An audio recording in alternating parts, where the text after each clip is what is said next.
မျိုးတွေအားလုံးပဲမင်္ဂလာပါခင်ဗျာမျိုးတွေအားလုံးချမ်းသာဒုက္ခဖြတ်ဖြတ်နဲ့ပြည်စုံနိုင်ပါသည်ကျွန်တော်ဆုတောင်းပေးပါတယ်ခင်ဗျာဒီနေ့ကျွန်တော်ကြည့်ရှုသွားမယ့်ဗီဒီယိုလေးကတော့ဒါမနေ့ညကျွန်တော်တို့ထုတ်သက်သွားတဲ့ဒါစူပါရီချမ်းနဲ့ဒါဆန်ကာတစ်တို့ရဲ့ဒါပွဲပြီးဒါအင်တာဗျူးလေးပေါ့နော်ဒါကျွန်တော်တို့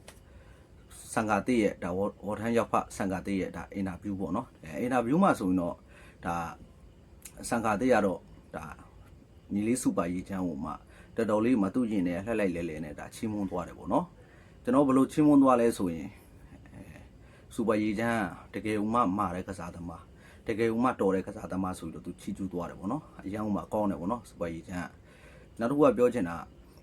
ာဒီပွဲရဲ့ပလန်အကြောင်းကိုသူပြောပြလိုက်နော်သူကလည်းပွဲဝေးနေတာလည်းကျွန်တော်2နှစ်ရှိပြီ2နှစ်ကျော်ပြီပေါ့နော်ပွဲရတယ်မထိုးက2နှစ်ကျော်ပြီ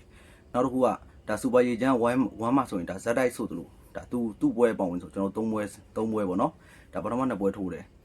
တကယ်ဥလူငယ်ရလည်းဖြစ်ပြန်ကျွန်တော်တို့ပွဲရလည်းဇက်တိုက်ဖြစ်နေတော့ဒါတက်လုံကတော့ဒါသူ့တက်ဆိုင်ကောင်းတယ်လို့ပြောတယ်နော်တက်လုံကဒါစူပါရီချမ်းသူ့ထက်တက်လုံအများကြီးကြံတယ်ပေါ့နော်သူကတော့ဒါပွဲရလည်း2နှစ်ကျော်ကျွန်တော်တို့ဝေးထားတဲ့ချိန်မှာကျတော့တက်လုံကလုံးဝမကြံဘူးနော်ဒုတိယအချီအကြောင်းသူပြောပြလာတယ်ပေါ့နော်ဒုတိယအချီမှာဆိုရင်ဒါစူပါရီချမ်းကျွန်တော်တို့လော့ဒေါင်းကြိုက်တော့အမှတ်စဉ်ရေကန်ထိတဲ့ချိန်မှာဒါဘာဖြစ်လို့ပွဲကိုမဖြတ်နိုင်တာလဲလို့မေးတဲ့ချိန်မှာဒါပေမဲ့သူပွဲဖြတ်ဖို့အတွက်ဟိုဘယ်လိုပြောမလဲကျွန်တော်တို့တကယ်ဥသူစူးစမ်းတယ်ပေါ့နော်ဒါပေမဲ့သူ့ရဲ့တက်လုံကြောင့်တက်လုံကုံသွားမှာကြောက်တက်လုံကတော်တော်ကြာနေပေါ့နော်ဒါကြောင့်သူဒီပွဲကိုဒုတိယအချိန်မှာသူမဖြတ်နိုင်တာပေါ့နော်တက်လုံကသူ့မှာတော်တော်လေးကုန်နေပြီပေါ့နော်သူအဲ့လိုပြောတယ်ပေါ့နော်နောက်တစ်ခုကလည်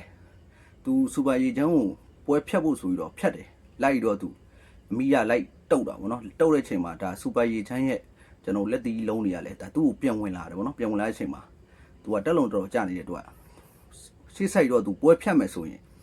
သူ့အတွက်ကျွန်တော်တို့ပြောမဆိုအလားလာမကောင်းဘူးနော်အလားလာမကောင်းတဲ့နမိတ်ဘက်ကိုရောက်သွားမှကြောက်လို့ဆိုပြီးတော့ဒါသူပွဲကိုမဖြတ်ပဲနဲ့ကျွန်တော်တို့ဘယ်လိုပြောမလဲကြာရေလက်9လိုက်လေးပဲသူမျောပြီးသွားလိုက်တယ်ပေါ့အဲ့လိုသွားလို့လဲသူကျွန်တော်တို့တတိယချီမှာသူတကယ်ဥကျွန်တော်တို့စူပါရီချမ်းဒါတာသွားတယ်ပေါ့နော်စူပါရီချမ်းတကောင်းတွေဖြတ်ကန်ကျွန်တော်တို့ဒါအရှင်းဆုံးပြောရရင်ဗျာအမှန်တကယ်ဆိုရင်ကျွန်တော်တို့သူဆိုရင်ဒါလော့ဒေါင်းပုံစံမျိုး2ခါတော့ကျွန်တော်ကြားတယ်ဗျာဟုတ်တယ်မလားဒုတိယချီရယ်ကျွန်တော်တို့တတိယချီမှာလော့ဒေါင်းပုံစံမျိုး2ခါသူကြားခဲ့တယ်ဒါတွေကတော့သူတို့ဒါချက်တီကျွန်တော်တို့ဇက်ညွန်ရေးထားတဲ့ဒါကျွန်တော်တို့ဇက်လန်တွေပဲပေါ့နော်ချက်တီသူ့မှသူရိုက်မယ်သူတားရတာဗျာဟုတ်တယ်မလားသူဇက်ညွန်ဗျာသူဘလူးကျူစာဗျာသူဇက်ညွန်ရေးထားတာဗျာဟုတ်လားဆန်ကာသေးကိုဒီပွဲမှာမင်းနိုင်ရမယ်ဆိုပြီးတော့လက်မှတ်တစ်ခါလေးထိုးထားပေးတယ်ဗျာဟုတ်တယ်မလားအမှန်တကယ်ဆိုရင်ညီလေးစူပါရီချမ်းတို့ထိတဲ့လုံးပါဗျာဟုတ်ပါတယ်ကျွန်တော်အမှန်တကယ်ဆိုဒါနှစ်ထင်နောက်ထိတာနော်ဒါအမှန်တကယ်ဆိုကျွန်တော်တို့ကစ်ပေါင်စင်ဆိုရင်တကယ်အရှင်းဆုံးပြောရင်ဒါတွေကမရဘူးဗျာအမှန်ကန်ပြောရင်ဒါနဲ့ဒီနောက်စီထိသွားတာဗျာအရှင်းဆုံးပြောရင်ဒါပေမဲ့အမှန်တကယ်ဆိုကစ်ပေါင်စင်ရမယ်နောက်တစ်ခုကဒါသူဖောင်းတယ်နော်ဒါတောင်နဲ့ကျွန်တော်လှည့်ရိုက်တာဗျာလှည့်ရိုက်ချင်းမှာသူဖောင်းတယ်ဒါတွေကိုအမှတ်မလျှော့ဘူးနော်အမှတ်မလျှော့ပါဘူးလုံးဝအမှတ်မလျှော့ပါပဲနဲ့ဒါသူ့ကိုအမှတ်အတာကြီးတွေပဲပေးလိုက်တယ်ဒုတိယချိန်မှာဆိုရင်ဒါစူပါရီချမ်းလော့ဒေါင်းကြတယ်အမှတ်စီရေကန်ထိတယ်သူတို့နော်သူတို့အကွက်ထဲဆင်တာပေါ့ဗျာကျွန်တော်တို့ဗျာဒီနေရာကိုထိတယ်ကျွန်တော်နောက်စီကိုရှက်ထိတယ်ထိပြီးတော့ကျွန်တော်တထောင်နဲ့ဒီလိုတွန်းလိုက်ခြင်းမှာစူပါရီချမ်းအနောက်ပလက်လန်ကြသွားတာသူတို့ကွင်းထဲရောက်သွားတာဗောနော်တတိယအချိန်မှာဆိုကြည့်လေမျိုးတွေကျွန်တော်စူပါရီချမ်းဘယ်လောက်ထိမှအဲ့မှာ तू ကတော်တော်လေးမှာသူ့ရဲ့ကျွန်တော်တို့ယုံကြည်မှုကအဲ့ဆန်ကာဟိုနေ့က तू တော်တော်လေးမှာသူ့ရဲ့ယုံကြည်မှုကကျွန်တော်တို့ပျောက်နေအမျိုးတွေဒါတတိမထားမိတာမထားမိသူတကယ်ဥသူ့မျက်နှာမှာစိုးရင်စိတ်သူပေါ်နေဒုတိယချိမှာနော်ဆန်ကာတဲ့อ่ะဘာဖြစ်လို့စိုးရင်စိတ်ပေါ်တာဆိုသူပွဲဖြတ်ဖို့ဆိုပြီးတော့အတင်းလိုက်ထိုးတဲ့ချိန်မှာစူပါရီချမ်းကကျွန်တော်ရှာလိုက်တော့ထုတ်ပြလိုက်သေးတယ်အမှတ်စဉ်ကြီးလိုက်ပြီအမှတ်စဉ်သူဘာမှမဖြစ်ဘူးစူပါရီချမ်းဒီလိုပဲလုပ်ပြတော့နောက်ဆုံးသူထိုးကိုထိုးတဲ့ချိန်မှာစူပါရီချမ်းကိုထိတယ်ဗျာဒါလက်သီးလုံးနဲ့တကယ်ကိုထိတယ်တော်တော်လေးပြင်းတယ်နော်ဒါပေမဲ့စူပါရီချမ်းလုံးဝမဖြုံသွားပဲနဲ့ကျွန်တော်ရှာတော့ထုတ်ပြလိုက်ချိန်မှာဆန်ကာတဲ့တကယ်ဥသူ့ရဲ့ confidence တွေကပျောက်လာတယ်ဒီကောင်ကဘလို့ဖြူလို့မရဘူးဆိုတဲ့ပုံစံမျိုးဖြစ်လာတဲ့ချိန်မှာ तू ကတက်လုံးကလည်းကြာလိုက်ဒီကောင်ကပွဲဖြက်လို့တော့ရမှာမဟုတ်အဲ့တော့ငါရေလက်ငားလိုက်ပဲတတိယချီကိုဆက်သွားမယ်ဆိုပြီးတော့ तू အဲ့ပုံစံမျိုးပဲ तू ပလန်ဆွဲသွားခဲ့တယ်ဗောနော် तू ကလည်းပြောပါတယ် तू ကအစလာထဲက तू ကကောင်းတာကစားသမားနောက်တစ်ခုကလက်သေးဦးစားပေးတဲ့ကစားသမားအတွက်ဒီပွဲကိုလည်း तू ကကောင်းတာဆော့မယ်လက်သေးဦးစားပေးမယ်လက်သေးကို तू အားတန်တယ်ဗောပြောချင်တာဒါနဲ့ပဲဒါစူပါရီချမ်း तू ကပွဲသိမ်းမယ်ဆိုပြီးတော့ဒါ तूပလန်ဆွဲခဲ့တာပေါ့နော်ဝေါ်ထန်းဆိုလဲဒါအမျိုးတွေကြည့်နော်ဒါပွဲပြီးမှစူပါရီချမ်းကိုဒါအခက်ခက်တဲ့မျက်လုံးတွေဒါဒီကောင်လေးမစိုးဒီကောင်လေးတိုးတက်နိုင်နေဆိုတဲ့ဒါကျွန်တော်တို့ မျက်နှာပင်းနဲ့ဒါကြည့်လိုက်တယ်ပေါ့နော်ဟောထန်းဆိုလဲဒါစူပါရေချမ်းတော့တကယ်ဟိုမှကျွန်တော်တို့ဒီပွဲတဲ့ဒီအပွဲတွက်ကစူပါရေချမ်းရှုံးသွားပြီမဲ့စူပါရေချမ်းဘယ်လောက်ထိသူစူးစားတယ်စူပါရေချမ်းဘယ်လောက်ထိသူဇွဲရှိတယ်စူပါရေချမ်းဘယ်လောက်ထိဒီပွဲမှာတည်တည်တက်တက်နဲ့လှုပ်ပြတ်သွားတယ်ဆိုတာဒါပြည့်တဲ့အားလုံးကျွန်တော်တို့အားလုံးဒါသိကြအမြင်တဲ့အတိုင်းပေါ့နော်စူပါရေချမ်း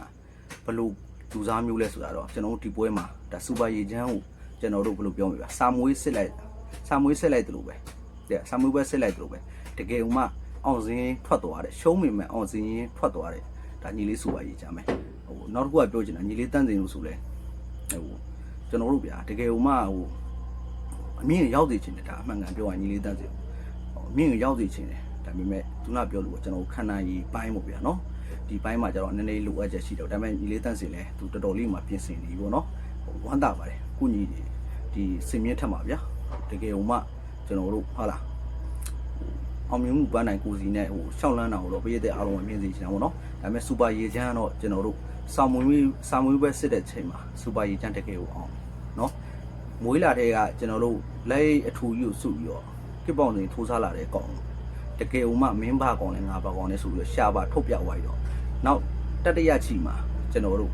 နော်သူ့ရဲ့ high kit တွေနဲ့နော်ခစ်ထက်သွားတဲ့အလုံးတွေကတော့တကယ်ဥမာကြောက်ဖို့ကောင်းတယ်နော်ဒါပေမဲ့တစ်ဖက်ကစားသမားလည်းစံကာတိရရဲ့တအားအောင်မှာတဲ့ကစားသမားပေါ့နော်ဒါကြောင့်မို့လဲသူ့မှာစံကာတိရပြောမှဆိုသူ့မှာဗျာကျွန်တော်ပွဲ2နှစ်ကျော်ဝေးခဲ့တဲ့အတွက်ဒါကြောင့်မို့သူတက်လုံးပုံမှာကြောက်လို့တက်လုံးသူခြွေလိုက်တဲ့ပုံစံမျိုးပေါ့နော်ဒါပေမဲ့ညီလေးစူပါရေချမ်းတော့သူ့ရင်ထဲကလှိုက်လိုက်လဲဟိုဒါပွဲပြီးမှသူပြောသွားတယ်ပေါ့နော်ဟိုးတဲ့စူပါရေချမ်းအရန်ဥမာတယ်ပေါ့နော်အရန်ဥမာကောင်းတဲ့ကစားသမားပေါ့တကယ်ဥမာလည်းကောင်းတယ်ပေါ့တော်တယ်ပေါ့နော်ဒီညီလေးတော်ဆိုသူတကယ်ဥမာရင်ထဲလှက်လိုက်ပြောသွားတယ်နောက်ပြီးတော့လည်းဒါကျွန်တော်လက်ဖွဲ့ချစ်ကြတဲ့ဒါသူညီကောင်မောင်နှမနော်မြန်မာပဲဖြစ်ထိုင်းပဲဖြစ်ပေါ့သူပြောချင်တာလက်ဖွဲ့ကိုကိုရင်နဲ့တကယ်ဝါသနာပါပြီးတော့ဒါကျွန်တော်ဗျအားကစားစိတ်တက်နဲ့အားပေးကြပါဆိုပြီးတော့ဒါသူပြောသွားတယ်ပေါ့နော်တကယ်မှလည်းဟိုချစ်ကျူကိုကောင်းပါတယ်ကိုစူပါရေချမ်းကိုသူ့ရင်ထဲကကစားသမားတယောက်ဗျာကျွန်တော်တို့မောင်မစိတ်မရှိဘဲနဲ့ဒါသူဆိုရင်ဗျာထိုင်းနိုင်ငံတနိုင်ငံလုံးရဲ့တကယ်မှကျွန်တော်တို့လူသိရှင်စားတာကြောက်ကစ်ပေါင်စင်ကစားသမားဗျာဒါပေမဲ့စူပါရေချမ်းကိုတကယ်မှသူတယူသေးနဲ့သူဟိုချင်းမွန်းသွားတယ်ပေါ့နော်ဘယ်လိုပဲဖြစ်ပါကျွန်တော်အားကစားဆိုတာတော့အားကစားစိတ်တက်နဲ့အားပေးကြရတာပေါ့နော်ကဲလက်စကိုမျိုးတွေအားလုံးကျမ်းမှချမ်းသာကြပါစေဆုတောင်းပေးပါခင်ဗျာ